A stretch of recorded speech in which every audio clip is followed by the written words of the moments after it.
Évangélisation, Apocalypse 22. Voici, je viens bientôt.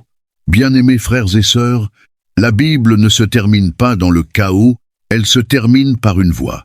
Une voix claire, solennelle, pressante. La voix de Jésus-Christ lui-même.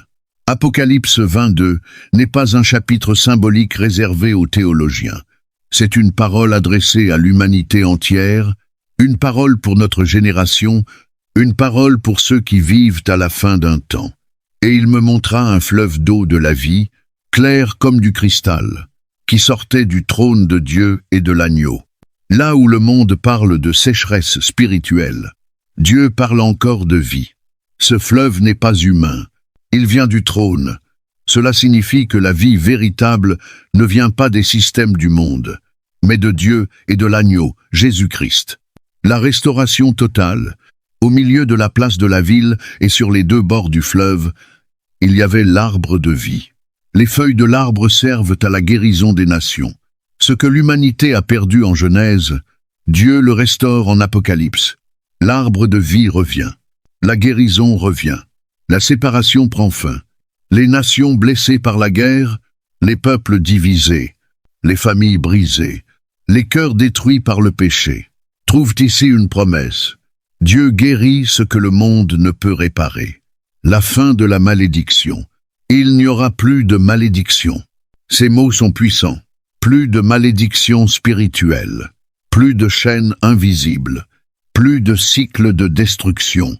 Tout ce qui liait l'homme au péché, à la peur, à la mort, est définitivement brisé.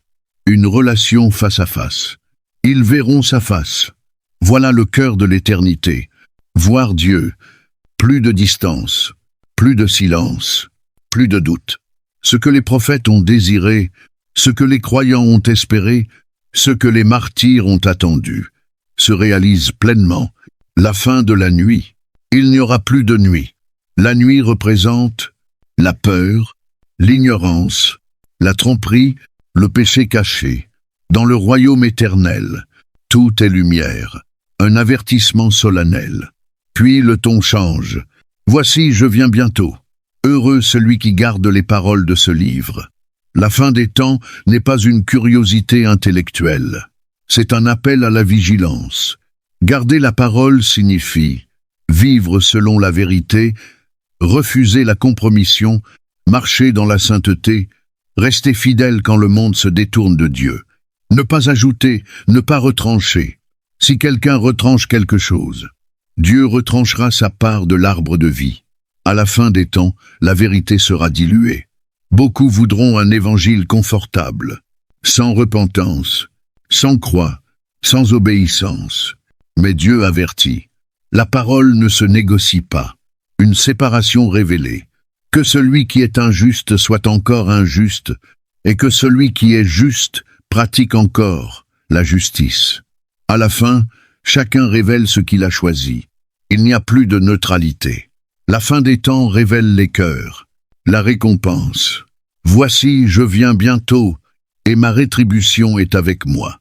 Dieu n'oublie rien, ni les prières silencieuses, ni les fidélités cachées, ni les larmes versées pour sa gloire. Tout sera révélé. Tout sera récompensé avec justice. Jésus se présente. Je suis l'alpha et l'oméga, le premier et le dernier, le commencement et la fin. Jésus n'est pas un prophète parmi d'autres. Il est l'origine et l'aboutissement de toutes choses. Celui qui tient le commencement tient aussi la fin, l'appel universel. L'esprit et l'épouse disent « Viens ». Que celui qui a soif vienne. La fin des temps n'est pas fermée. La porte est encore ouverte. Tant que cette parole est proclamée, la grâce est encore disponible. Un dernier cri. Oui, je viens bientôt. Ce n'est pas une menace. C'est une promesse. Pour les fidèles, espérance. Pour les fatigués, délivrance. Pour les justes, récompense. Pour les perdus, dernier appel.